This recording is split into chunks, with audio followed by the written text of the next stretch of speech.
kita masih tetap bersama dengan kami dalam acara Mimbar Agama itu. Seperti tema tadi yang terdahulu yang sudah kita bahas, yaitu keadilan, gender, dan persamaan laki-laki dan perempuan. Tadi Bapak Narasuda sudah menjelaskan bagaimana peranan wanita itu baik dalam Alkitab, ya, baik dalam masa dahulu sesuai dengan firman Tuhan dalam kitab Kejadian pasal 1 tadi Bapak sudah menjelaskan.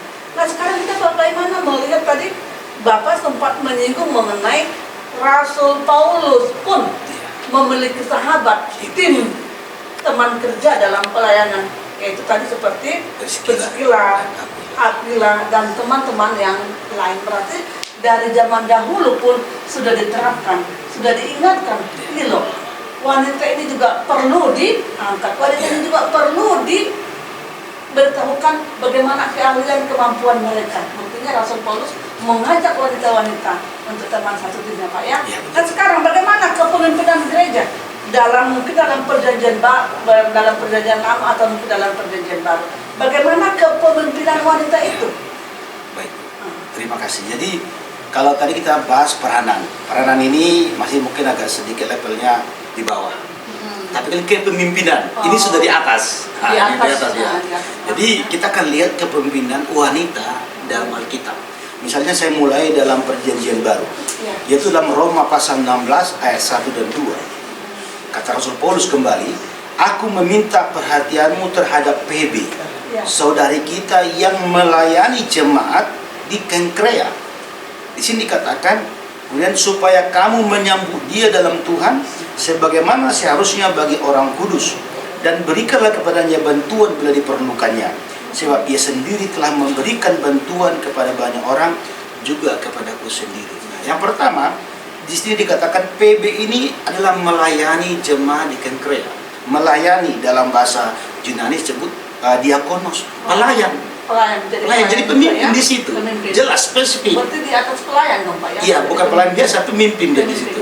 Ya, dan dikatakan supaya jemaat itu memberikan bantuan, dia dianggap sebagai orang kudus.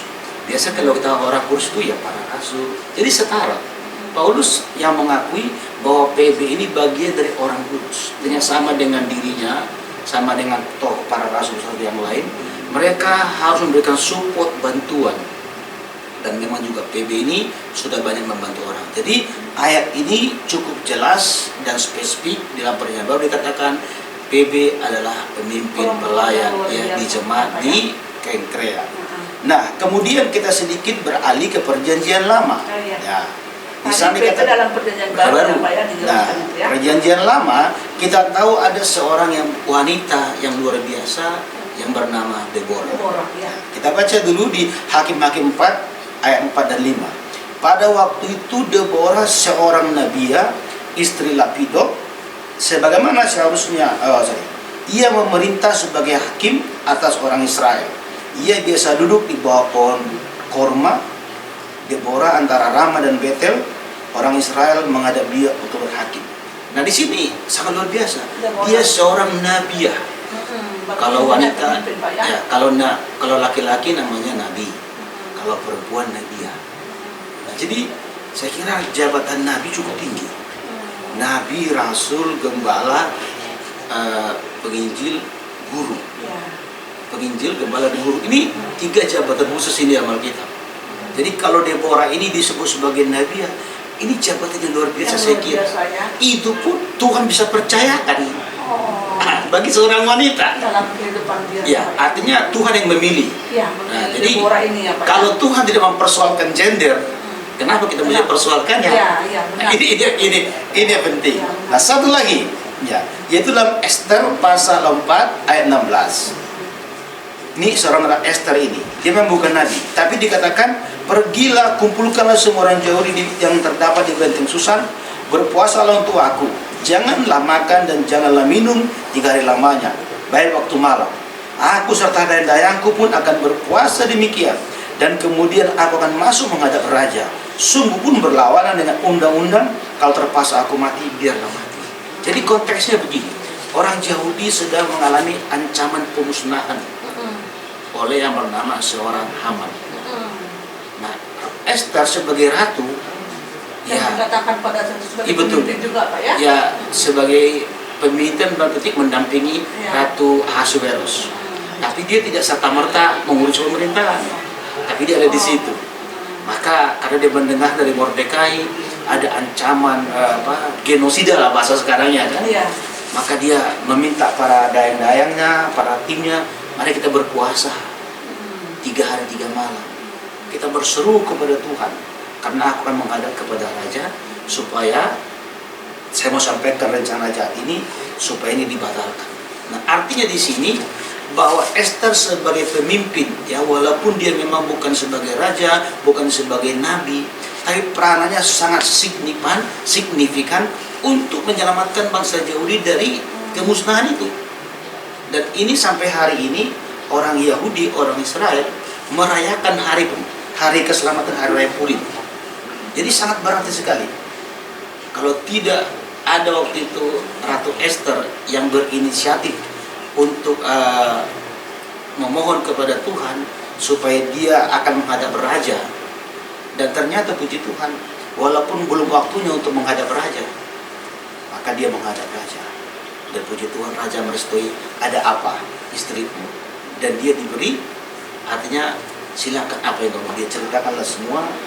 Dan akhirnya orang yang bernama Haman yang berniat untuk memusnahkan Yahudi ini itu ditangkap dan disulahkan di tiang yang sudah dia buat.